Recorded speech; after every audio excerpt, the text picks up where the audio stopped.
Vamos a empezar la clase. Les ruego que se sienten, tomen asiento, por favor, guarden silencio y me escuchen. Estamos explicando el capítulo 5 de mi libro Dinero, Crédito Bancario y Ciclos Económicos. Les ruego que abran todos el libro por la página 227, porque hoy vamos a continuar explicando este tema,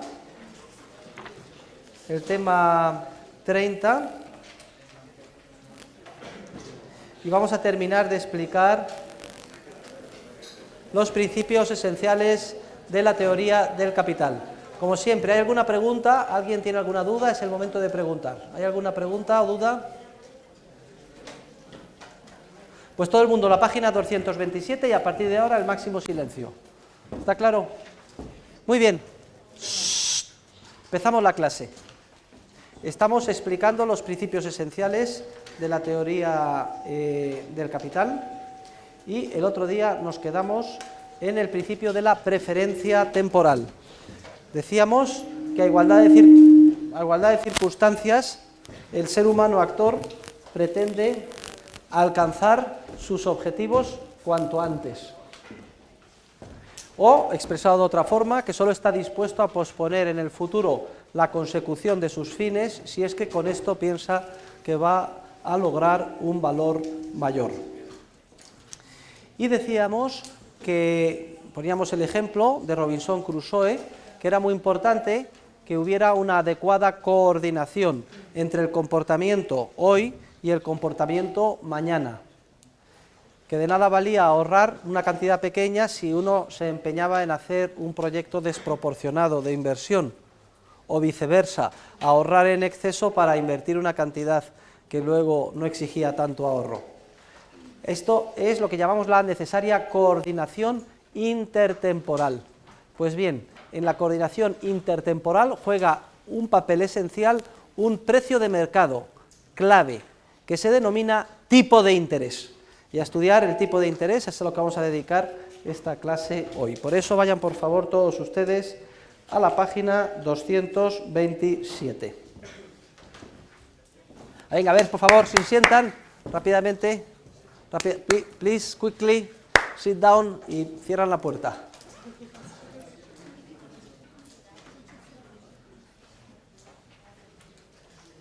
Vamos a ver, todos los seres humanos, ustedes, yo, cualquier ser humano en cualquier lugar del universo, en el pasado, en el presente y en el futuro, a igualdad de circunstancias, pretenden lograr sus fines cuanto antes.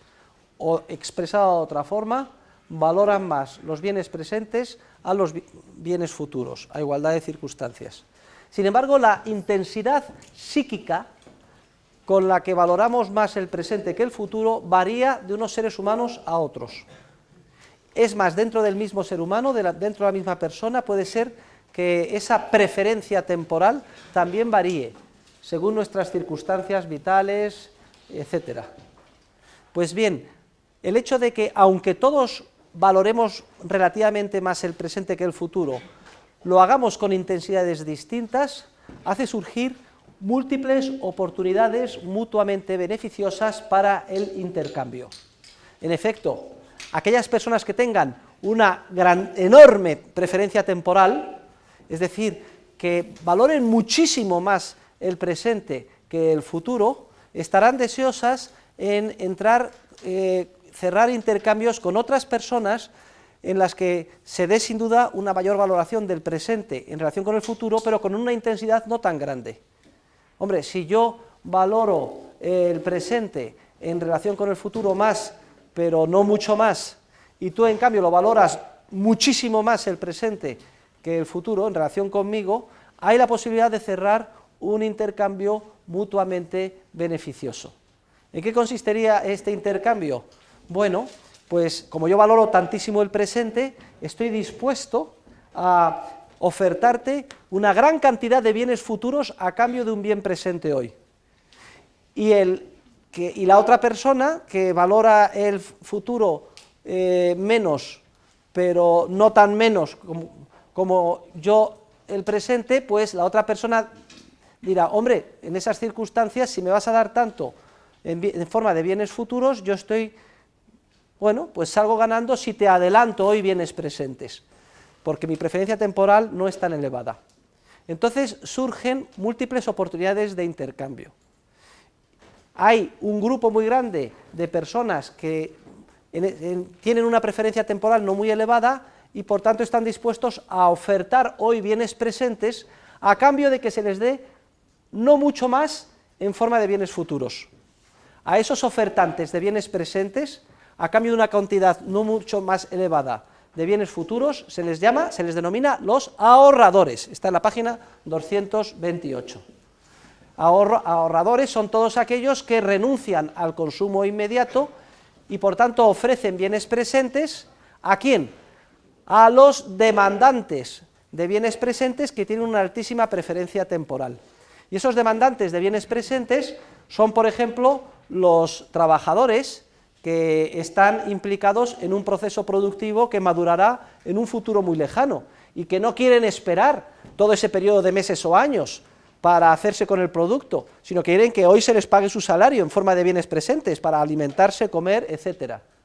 Trabajadores y propietarios de factores originarios de producción que están implicados en proyectos productivos que maduran en un futuro muy lejano, de tipo industrial, la fabricación del automóvil como vimos, o de ordenadores, etcétera, recuerden los ejemplos que pusimos, y que, sin embargo, tienen que alimentarse hoy, tienen que vestirse hoy quieren ir al cine, necesitan que se les adelanten hoy los bienes presentes. Luego, los ahorradores, son los ofertantes de bienes presentes a cambio de bienes futuros, de una cantidad que han adelantado y una cantidad adicional en forma de bienes futuros.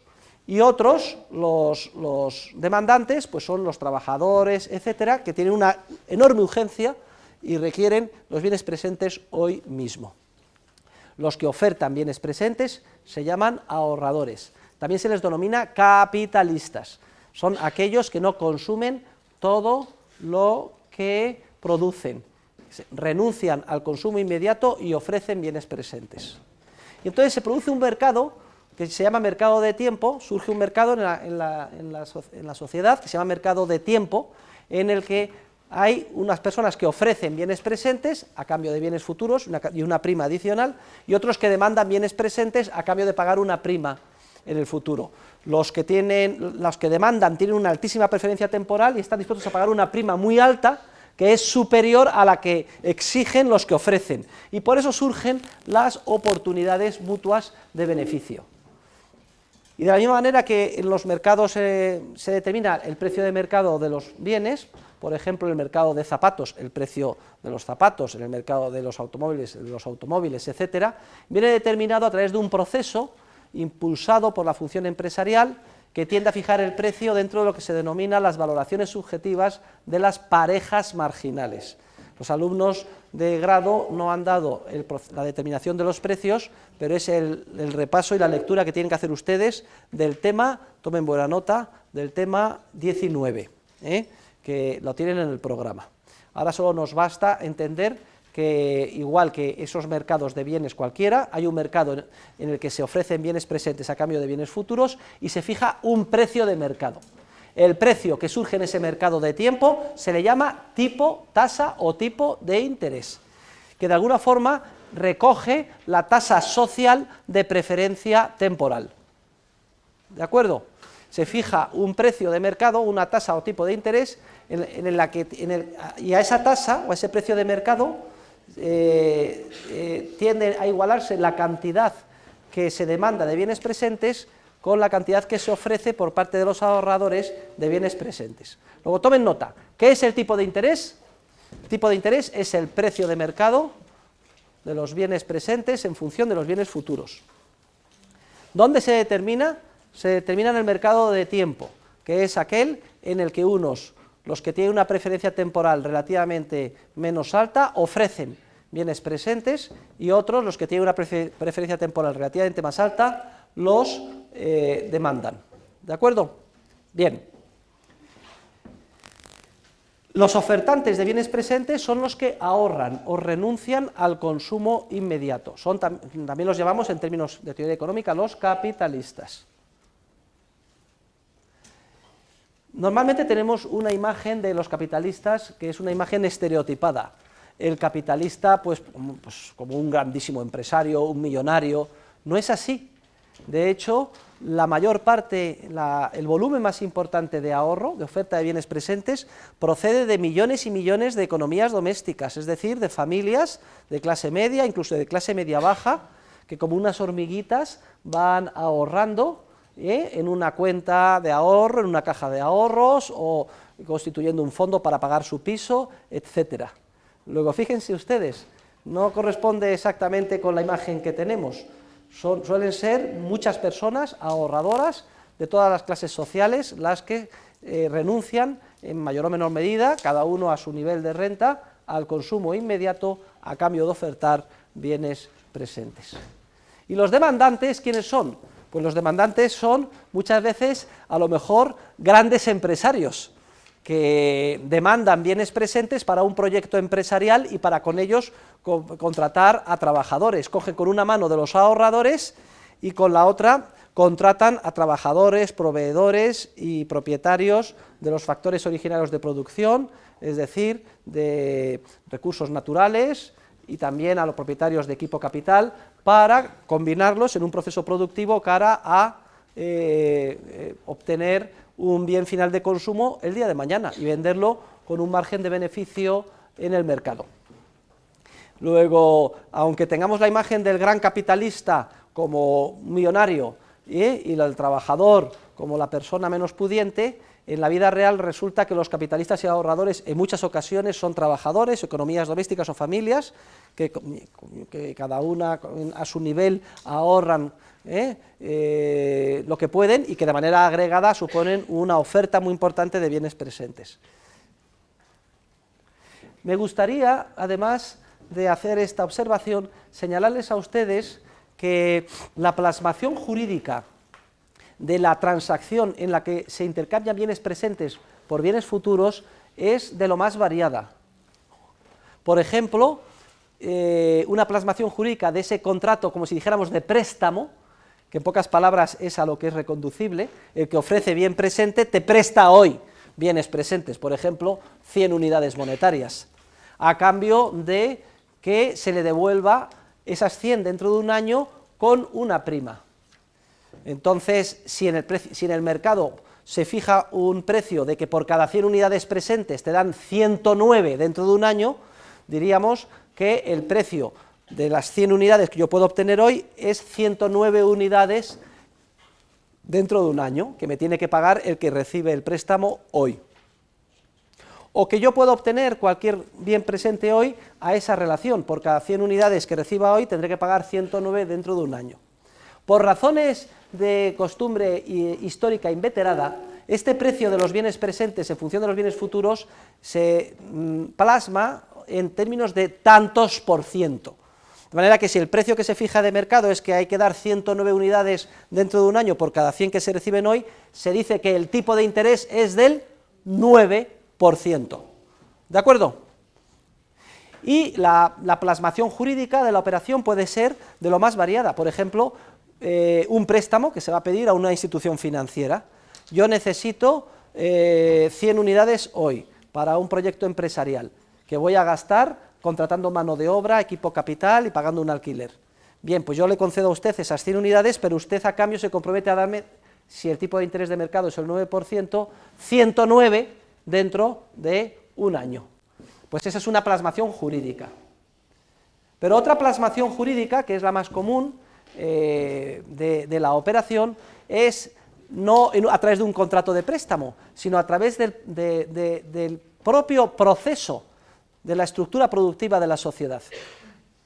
Es decir, yo soy el dueño de una empresa y he ahorrado, y pongo mis ahorros en esa empresa, cada uno que piense una empresa grande, mediana o pequeñita. Por ejemplo, una empresa de fotocopias aquí en Vicálvaro, un pequeño taller artesanal, un taxi, etcétera. Entonces he metido mis ahorros. ¿Y qué es lo que hago? Bueno, pues contrato a un empleado, a una empleada o a un trabajador. El contrato de trabajo por cuenta ajena, tomen buena nota en el margen, equivale a un contrato de préstamo. Porque cuando yo contrato al trabajador, le estoy pagando hoy, por hoy quiero decir esta semana o el mes, le estoy adelantando una remuneración con cargo a mis ahorros, como capitalista propietario del taller. ¿A cambio de qué? A cambio de hacer míos los productos de su trabajo cuando ya esté esos productos terminados y hayan madurado en forma de un bien de consumo, dentro de un año, 2, 3, cuando sea. Entonces, fíjense, el contrato de trabajo por cuenta ajena, el salario que se paga corresponde a los bienes presentes que se adelanta a los trabajadores. Y el que los adelanta o capitalista obtiene a cambio el hacer suyos los productos del proceso productivo en los que participan los trabajadores y venderlos quedándose íntegramente con el resultado de esa venta el día de mañana. A ningún trabajador se le impide, en una sociedad libre, en un mercado libre, asumir todos los riesgos y esperar todo el periodo que conlleva el proceso de producción. Los propios trabajadores podían así convertirse a su vez en capitalistas y decir, vamos a fundar una cooperativa. Y por tanto, los cooperativistas aportamos cada uno nuestro trabajo a esa empresa, sea la que sea. Esperamos los 2 años, si es que dura 2 años, el proceso productivo, y cuando ya después de 2 años madura y ya están los bienes de consumo final, la etapa final del consumo, los bienes producidos, los vendemos y nos quedamos con el producto íntegro de la venta. Si los trabajadores esperan todo ese periodo de tiempo, tienen derecho, porque son los propietarios, a quedarse con la totalidad de lo que obtengan por la venta de los bienes de consumo. Y esa es la plasmación jurídica de la cooperativa. Y existen cooperativas, cooperativas laborales, hay una cooperativa muy importante, la cooperativa Mondragón, etcétera. Sin embargo, la inmensa mayoría de nosotros no estamos dispuestos a esperar todo ese proceso productivo. No queremos convertirnos en ahorradores cautivos de un proceso productivo que coincide justo donde trabajamos. La inmensa mayoría de nosotros decimos, mire, yo no quiero esperar los 2 años y asumir el periodo de espera y el riesgo, yo quiero que me paguen hoy mi salario. Cuando digo hoy me refiero este mes, el que viene y el siguiente, que me adelanten. Luego entonces nos convertimos en demandantes de bienes presentes y otro es el que tiene que apretarse el cinturón y ahorrar para adelantarnos esos bienes presentes. Y esa es la tercera plasmación del contrato en el que se cambian bienes presentes por bienes futuros, que es el contrato de trabajo por cuenta ajena. Cuando yo me contrato en cualquier empresa, como empleado, como trabajador, como empleada, como trabajadora por cuenta ajena, estoy, desde el punto de vista de la teoría económica, cerrando un contrato en el que demando yo bienes presentes a cambio de bienes futuros. Hoy me pagan mi salario en forma de bienes presentes, puedo comer, puedo vestirme, puedo ganarme la vida. ¿A cambio de qué? A cambio de que yo entrego una cantidad superior de bienes futuros. ¿Cómo? Enajenando la totalidad del bien al que yo estoy ayudando a producir, de manera que cuando se termine de producir y se venda en el mercado será propiedad íntegra del que ha ahorrado, el capitalista, que me ha adelantado a mí los bienes presentes. Pues bien, el mercado de tiempo en el que se cambian bienes presentes por bienes futuros más importante está constituido precisamente por toda la estructura productiva de la sociedad, por todo el entramado de empresas de todo tipo, donde los que ahorran o capitalistas adelantan a los trabajadores bienes presentes a cambio de hacerse con la propiedad íntegra del bien que ayudan a producir los trabajadores. Ojo, reitero, a nadie se le impide el poder solapar la función de trabajador con la función de capitalista, creando una cooperativa. Oiga, yo no quiero contratarme por cuenta ajena, yo quiero que todo aquello que ayuda a producir sea mío. Bueno, pues si es así, perfectamente, pero tiene usted que esperar todo el periodo de producción, que conlleva tiempo, y ya hemos visto que en las sociedades modernas, conforme más productivas y más avanzadas son, los procesos de producción son más duraderos en el tiempo, y solamente cuando termine y haya madurado todo el periodo de producción, no habré cobrado mensualmente nada, pero cuando termine todo el periodo de producción, lo venderemos y nos lo repartiremos entre los cooperativistas. La prueba es que son una fracción nada más, muy pequeña, los trabajadores que deciden implicarse en el proceso de producción en forma de cooperativistas, y la inmensa mayoría de nosotros decidimos contratarnos por cuenta ajena, incluso aunque terminemos ahorrando, que es curioso, pero lo que no queremos es poner todos los huevos en la misma cesta y ahorrar implicados en el propio proceso en el que estamos implicados. O sea, yo, si soy un trabajador de Oracle y por cuenta ajena y recibo un salario, entonces estoy implicado en un contrato en el que me adelantan bienes presentes y yo enajeno toda mi contribución al proceso productivo, queda propiedad de los accionistas de Oracle, que se llevarán la totalidad de lo que se obtenga por la venta cuando el producto esté terminado. Pero es que se puede dar la circunstancia de que de lo que yo obtengo como salario no lo consumo todo, y una parte lo ahorro, pero no me da la gana de ahorrarlo en Oracle, me da la gana de ahorrarlo pues en el Banco de Santander, en otra empresa, en mi piso, donde sea. Y como el mercado es muy rico en alternativas, ofrece muchísimas posibilidades y tiende a satisfacer todas las necesidades respecto de ahorro e inversión que van surgiendo. Luego, por tanto, recapitulando, el hecho de que tenemos preferencia temporal explica que se forme en el mercado un precio de bienes presentes en función de bienes futuros, que se denomina tasa o tipo de interés.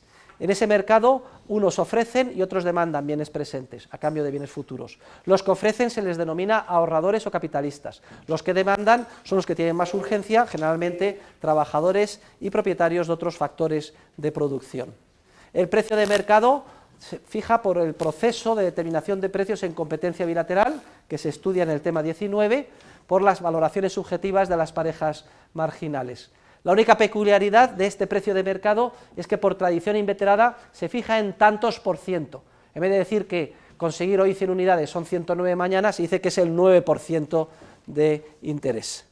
Y ese es un precio esencial. En la mayor parte del mercado de tiempo, yo diría la inmensa mayoría del mercado de tiempo, está constituida por toda la estructura productiva de la sociedad, donde los capitalistas ahorran y adelantan a los trabajadores en cada una de las fases o etapas del proceso productivo y en todas las empresas dedicadas en cada una de ellas sus salarios, y los trabajadores enajenan la propiedad de lo que producen a los capitalistas que se lo adelantan, es decir, a los que les prestan, por decirlo de alguna manera. Dentro de ese mercado de tiempo, constituido por toda esa estructura productiva de la sociedad, hay un pequeño subconjunto, que es una fracción muy pequeñita, que es el más visible, que es el que todos visualizamos, que es el mercado de préstamos, a corto, medio y largo plazo, donde unas instituciones, o unos particulares, pero sobre todo unas instituciones, nos prestan dinero a 3 meses, o a 1 año, o a 5.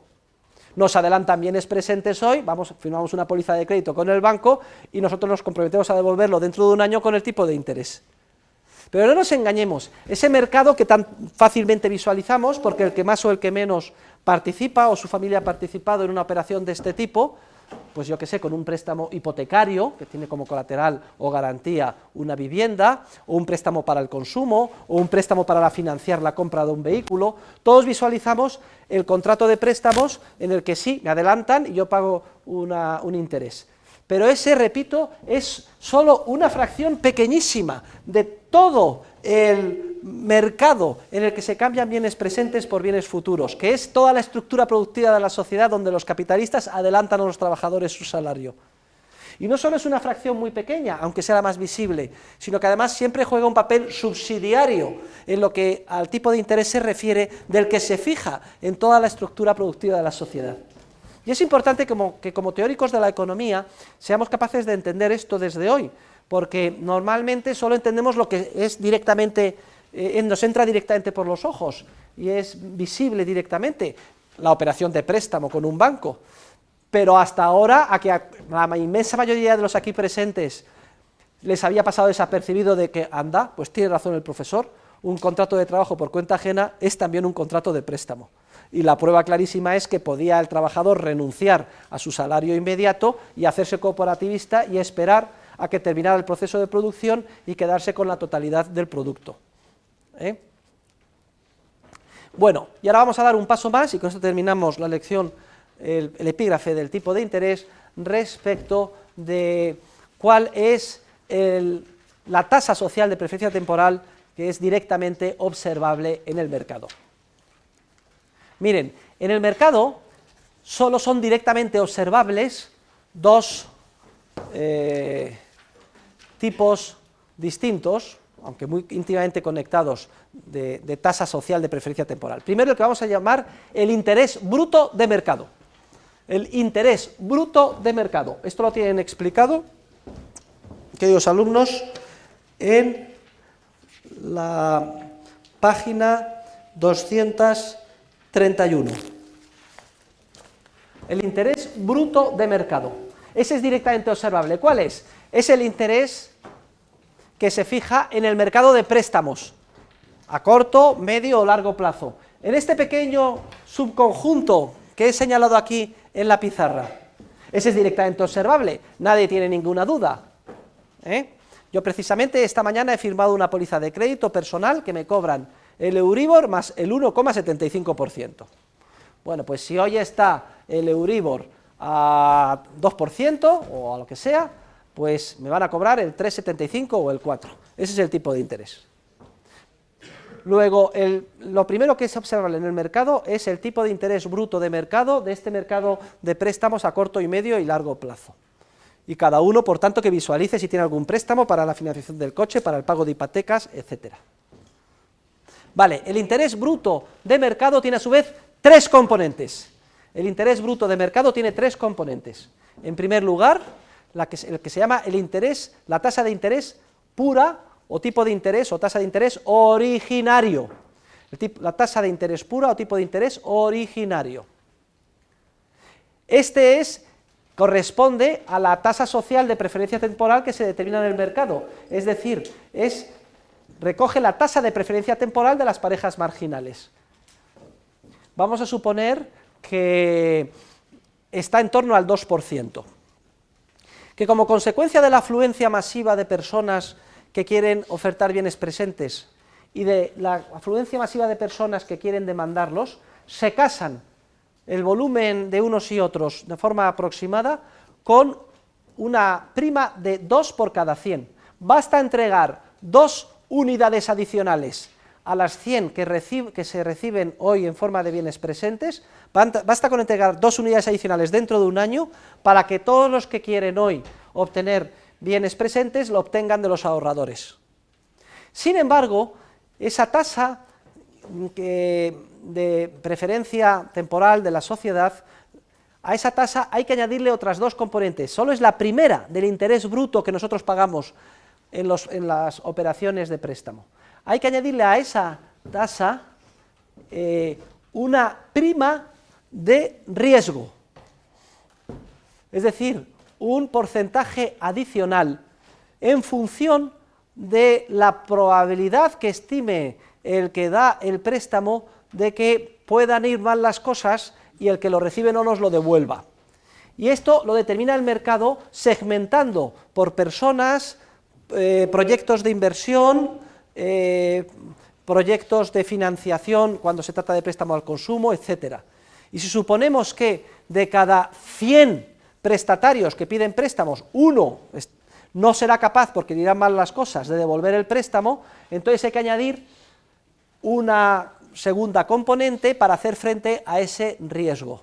Vamos a suponer que es un 1%, que en el préstamo que yo he firmado esta mañana, el banco ha calculado que del perfil mío de prestatario, pues 99 serán capaces, transcurrido el año, de cumplir y devolver el préstamo con sus intereses, pero uno no. Por tanto, para resarcirse de ese uno que no saben cuál será, añaden una componente adicional por riesgo, y al 2% de la tasa originaria de preferencia temporal se le añade, supongamos que un 1% adicional, que es la segunda componente. Ya tenemos 2 más 1, 3. Pero es que hay otra tercera y última componente del interés bruto del mercado, y es el siguiente. Miren, el poder adquisitivo de la unidad monetaria no es estable, continuamente varía. ¿Y qué pasa si se espera que cuando yo devuelva el préstamo dentro de un año, la capacidad adquisitiva de mi dinero sea más reducida? De hecho, ¿saben ustedes que el año pasado, cuál ha sido, señorita, no me distraiga, cuál ha sido el año pasado la tasa de inflación en España? El 0, tomen nota todos, el IPC ha subido el 0,8%. Por lo tanto, señorita, ¿cuál ha sido la tasa de disminución del poder adquisitivo de la unidad monetaria en España el año pasado? ¿Cuál ha sido? ¿Sí? Dígamelo. 8%. No es que los precios hayan subido como media el 0,8%, lo que ha pasado es que el poder adquisitivo del euro ha bajado el 0,8%, como media, grosso modo. Por tanto, si yo cierro una operación de préstamo donde voy a devolver el dinero que me han adelantado dentro de un año, si se espera que lo voy a devolver en unidades monetarias que tienen una capacidad adquisitiva un 1% más baja, tendré que añadir una tercera componente en función de la inflación o deflación esperada. Esto no es muy correcto, porque ya saben que la inflación es el crecimiento de la cantidad de dinero o de la masa monetaria o una disminución de la demanda, y que la deflación es lo contrario. Pero a nivel popular se confunde la causa con los efectos y se llama inflación a la subida de los precios y deflación a la bajada. En realidad lo que está sucediendo no es que suban los precios, sino que se reduce el poder adquisitivo del euro, de la unidad monetaria.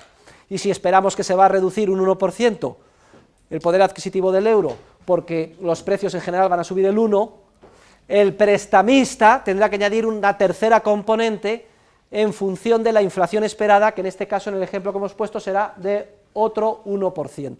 Por tanto, ¿cómo nos queda el tipo de interés bruto de mercado? Por eso se llama bruto. 2% en nuestro ejemplo de tasa originaria, la preferencia temporal, pura y dura, más un 1% de la componente de riesgo, más otro 1% de la disminución esperada del poder adquisitivo del dinero. Total, 2 más 1 más 1, un 4%, que es precisamente lo que yo he firmado esta mañana. ¿De acuerdo? Y siempre que intervengan ustedes ya en una operación de crédito o de préstamo, cuando firmen el tipo de interés, sepan y hagan un estudio de que incorpora las tres componentes. ¿Qué pasaría si en vez de inflación hubiera deflación? Es decir, hubiera una disminución de los precios, que en realidad no es tal cosa. Lo que está sucediendo es un aumento del poder adquisitivo de la unidad monetaria. Si suponemos que dentro de un año, cuando tengamos que devolver el préstamo, nuestras unidades van a tener una capacidad adquisitiva más alta, entonces la prima por deflación, en esta tercera componente, en vez de ser positiva, será negativa. Si esperamos una deflación de medio punto, entonces será negativa. ¿Por qué? Porque me devolverán en unidades monetarias que podrán comprar más cosas. Entonces, 2% de tasa social de preferencia temporal, más 1 de riesgo, menos medio de incremento del poder adquisitivo esperado de la unidad monetaria o de deflación, el tipo de interés sería del 3,5. Muy bien, pues esto es lo primero directamente observable en el mercado. Ahora hemos dicho lo que se llama, repito, el tipo de interés bruto de mercado, con sus tres componentes, lo reitero otra vez: el tipo de interés originario, que se refiere a la tasa social de preferencia temporal, la prima de riesgo y luego la prima positiva o negativa, según sea inflación o deflación, en función de las expectativas de cómo vaya a evolucionar el poder adquisitivo de la unidad monetaria de aquí a que venza el plazo del préstamo. Esto es lo primero que es directamente observable en el mercado, el tipo de interés bruto de estas operaciones de préstamo, pero hemos dicho que solo son una fracción. Si nosotros sumamos, por mucho que parezca, todos los préstamos en una sociedad, solo son una fracción muy pequeñita respecto de todo el proceso en el que se adelantan bienes presentes a cambio de bienes futuros. Porque, repito, el proceso en el que se adelantan bienes presentes a cambio de bienes futuros, todo esto que engloba el contrato de préstamo está constituido por toda la estructura productiva por etapas de la sociedad, con todas las empresas que trabajan en todas ellas, donde los propietarios de las empresas adelantan a sus trabajadores bienes presentes a cambio de hacerse con la propiedad del bien final del consumo. También en la estructura productiva están las cooperativas, Mondragón, etcétera, donde los trabajadores deciden solapar su función de trabajador con la de capitalista y apretarse el cinturón, no cobrar durante los meses y luego hacerse con la propiedad íntegra del producto al final. ¿Qué es lo directamente observable en todo ese mercado de tiempo constituido por la estructura productiva y que con mucho supera al mercado de préstamos? Lo que es directamente observable, tomen buena nota, lo explico en esta página, son los beneficios contables de la actividad productiva. Cada una de esas empresas, situada en cada una de esas etapas, a fin de año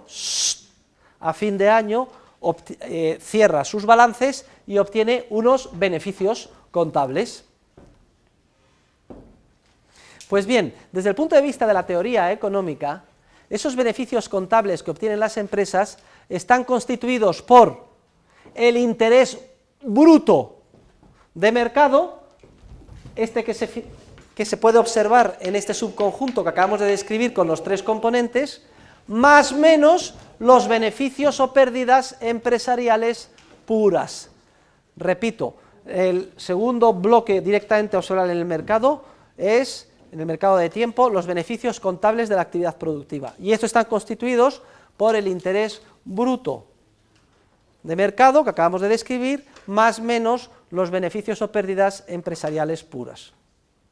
Y es que el mercado está impulsado por la función empresarial, que consiste en la innata capacidad que tiene el ser humano para darse cuenta de las oportunidades de beneficio que surgen en su entorno y actuar en consecuencia aprovechándose de las mismas.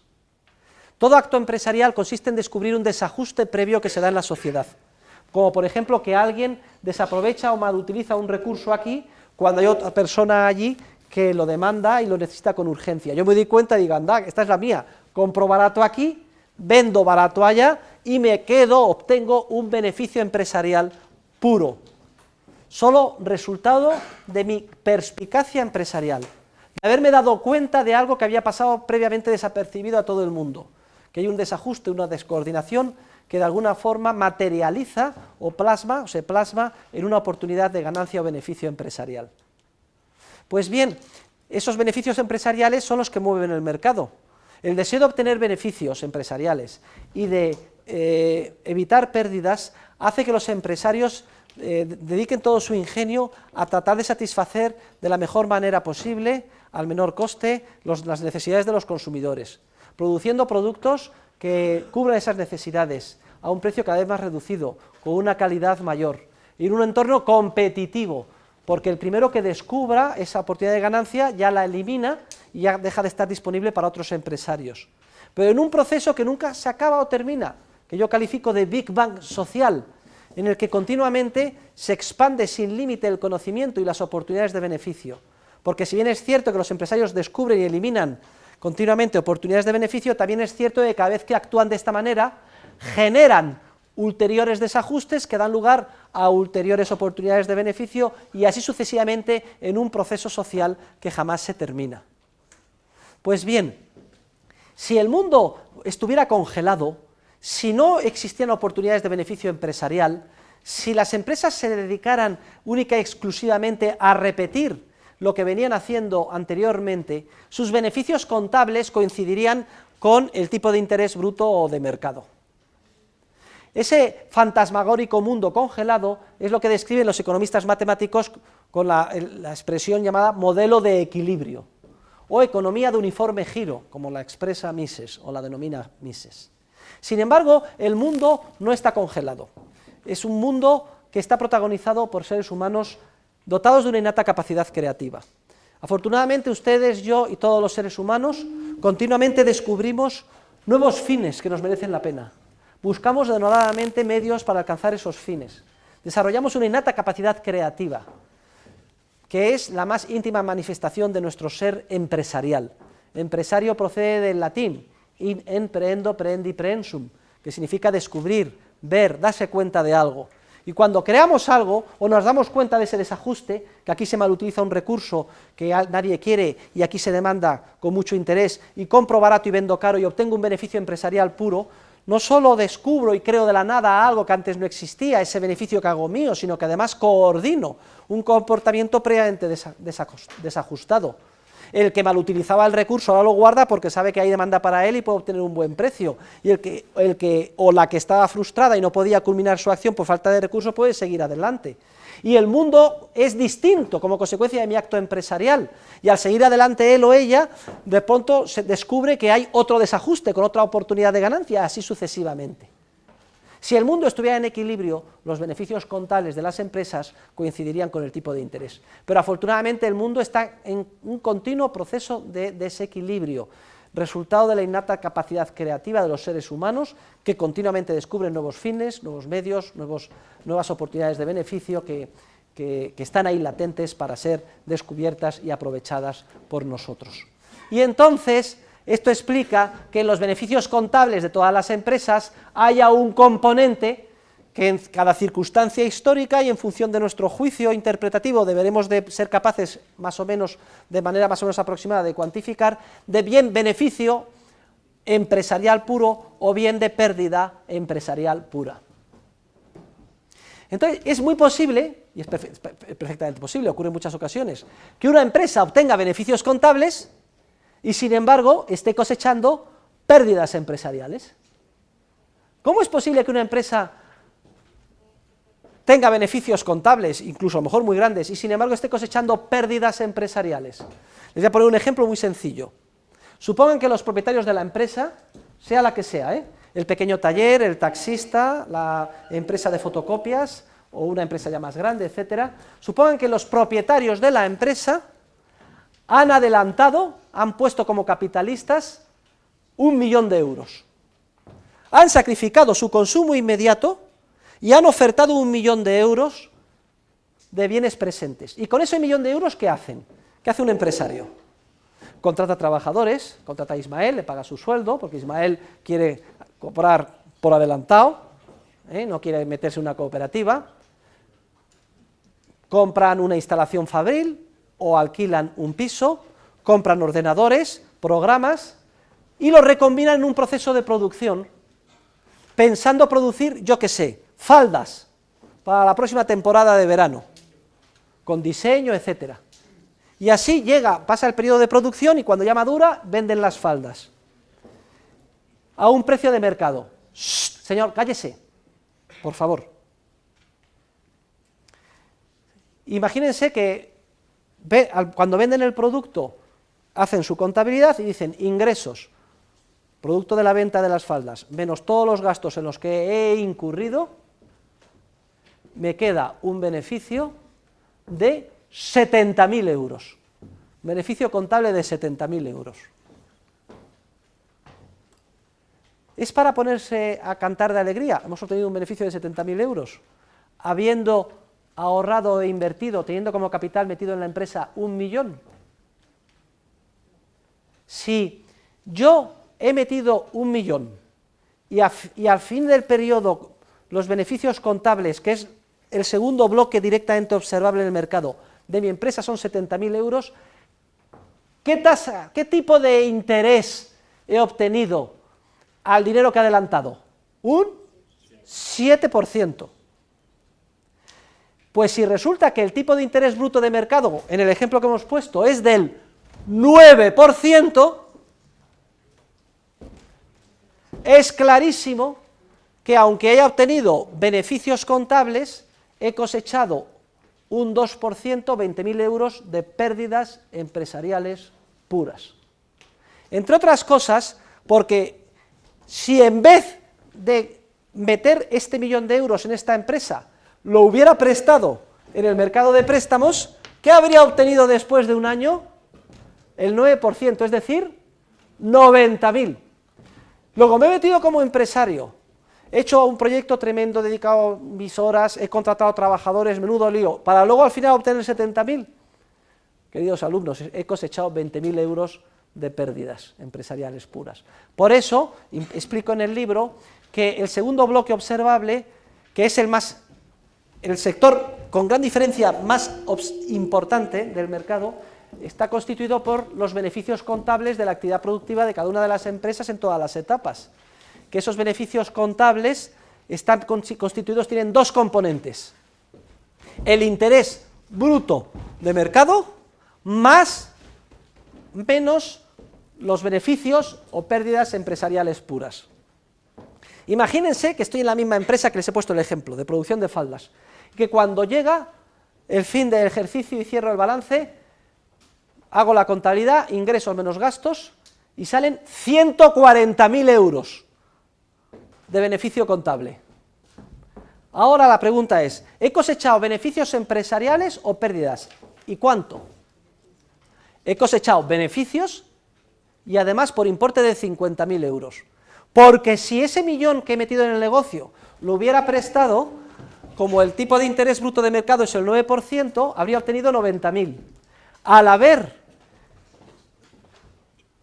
dedicado mi ahorro a la empresa, he conseguido en vez de 90.000, 140.000, y ya soy capaz, yo y ustedes el día de mañana cuando salgan sus empresas, de discriminar y decir, oye, de estos beneficios, una parte es el tipo de interés, dijéramos coste de oportunidad, que yo podría haber obtenido de haberlo prestado, y el resto son beneficios empresariales puros.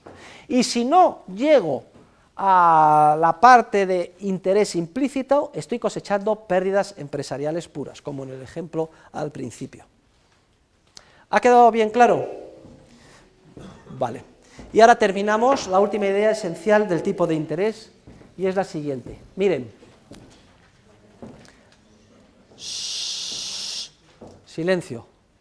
El tipo de interés es quizás el precio más importante en una economía de mercado, porque es el precio que orienta a los empresarios, a los consumidores, a los ahorradores, a los que invierten, coordinando el comportamiento de unos con otros. El tipo de interés es la plasmación en el mercado de la tasa de preferencia temporal, de hasta qué punto tenemos urgencia de consumir respecto de posponer el consumo. Un tipo de interés bajo, un precio bajo de los bienes presentes en función de los bienes futuros, significa que la tasa de preferencia temporal es reducida, o expresado de otra forma, que la gente está dispuesta a ahorrar con mucha facilidad. Un tipo de interés bajo, a igualdad de circunstancias, significa que el ahorro en la sociedad es muy abundante. Un tipo de interés alto significa lo contrario, significa que, en términos generales, en esa sociedad hay una gran demanda de bienes presentes. Se valora mucho más el presente que el futuro en términos relativos. Es decir, se ofrecen menos bienes presentes, se está dispuesto a renunciar menos al presente inmediato. Es decir, a igualdad de circunstancias, un tipo de interés alto significa que esa sociedad ahorra poco.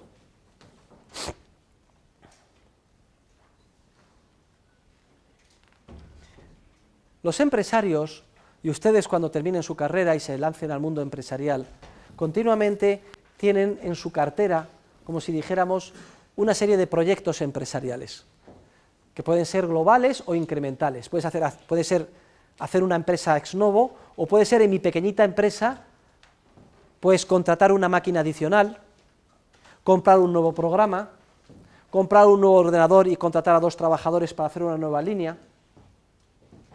Entonces los empresarios continuamente están estimando, si yo hiciera ese proyecto empresarial, ¿qué beneficio contable obtendría? Hacen sus presupuestos y hacen sus números. No son personas alocadas. Y entonces dicen, hombre, yo si hago este nuevo proyecto para ampliar en mi fábrica de textiles y hacer una línea de faldas, he hecho mis números y yo creo que podría obtener, metiendo 1.070.000 euros. ¿Me lanzo o no me lanzo? Miro, ¿cuál es el tipo de interés bruto del mercado crediticio? 9%, 90.000. ¡Ole! No me lanzo. El caballo desbocado del empresario hay que retenerle. No interesa.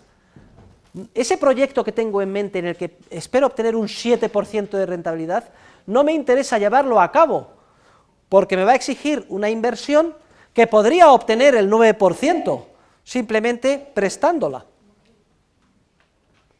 Lo que está, por tanto, indicando el interés es que el 9% es un interés relativamente alto, que significa que hay poco ahorro disponible en la sociedad en forma de bienes presentes, y el poco ahorro hay que racionarlo o discriminarlo muy bien solamente en los proyectos más rentables, porque sería un gravísimo error dedicar el escaso ahorro de la sociedad a proyectos poco rentables, que no cubrieran ni siquiera el coste implícito del tipo de interés. Luego el empresario, dentro de los proyectos que tiene, imagina, idea, eso es lo que hace un empresario, proyectar, imaginar nuevos proyectos, tiene bastantes y solo emprende los que piensa que van a ser más rentables, que le van a dar unos beneficios contables transcurrido el periodo superiores en tanto por ciento al tipo de interés bruto de mercado. Y todos estos proyectos que piensa que le va a dar una rentabilidad inferior, no los emprende, porque no los debe de emprender, porque no hay recursos reales ahorrados suficientes para lanzarlos, y porque si los llevara a cabo sería un grave error empresarial, estaría dedicando escasísimos recursos de bienes presentes de la sociedad para líneas de producción no rentables, cuando hay otras que los consumidores valoran mucho más.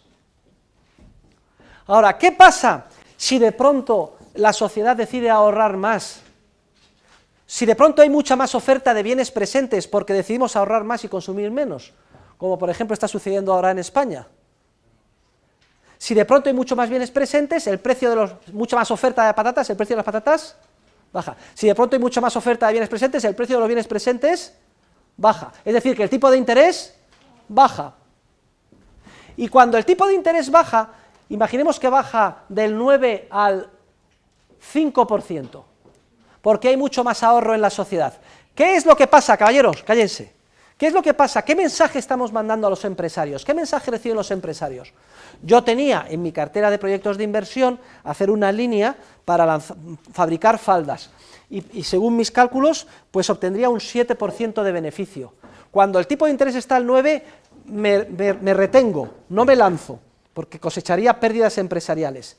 Pero si el tipo de interés baja al 5, resulta que por mi millón de euros solo obtendría 50.000, si los presto. En cambio, si lanzo el proyecto de las faldas y las vendo, voy a obtener 70.000. Cuando el tipo de interés se reduce porque aumenta la oferta de bienes presentes, todos los proyectos de inversión que no eran rentables al tipo de interés alto y que están por encima del nuevo interés, de la nueva tasa de interés más reducida, pasan a ser proyectos rentables. Y los empresarios dicen, anda, ahora sí que es rentable, pues ahora me lanzo. ¿Y con qué ahorro se lanzan? Precisamente con el ahorro nuevo que ha aflorado a la sociedad y ha hecho que el tipo de interés se reduzca. ¿La moraleja cuál es? Que el tipo de interés es el precio de mercado de los bienes presentes en función de los bienes futuros, y que es la señal esencial que indica a los empresarios qué proyectos de inversión deben de emprender y qué proyectos de inversión no deben de emprender. Y ahora les hago la siguiente pregunta, que ustedes todos tienen cara de inteligentes y hoy están muy concentrados y lo van a entender enseguida. ¿Qué pasa si se da la siguiente circunstancia? Sin aumentar el ahorro de la sociedad, sin que se incrementen los bienes presentes, ¿qué pasa si se manipula y se reduce artificialmente el tipo de interés a través de un proceso de expansión crediticia inducido por la banca con reserva fraccionaria, que es el que hemos estudiado en el capítulo 4 del libro? Es decir, no se decide ahorrar más, pero sin embargo temporalmente se reducen los tipos de interés de forma artificial, como si el ahorro hubiera aumentado, cuando de hecho tal cosa no ha sucedido.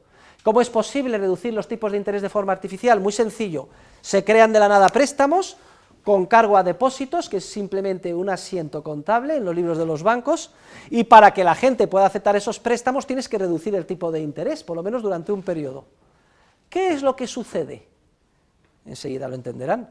Los empresarios se lanzan a invertir pensando que son muchos proyectos rentables y que hay ahorro detrás para poder culminar esas inversiones. Sin embargo, estas condiciones no se dan.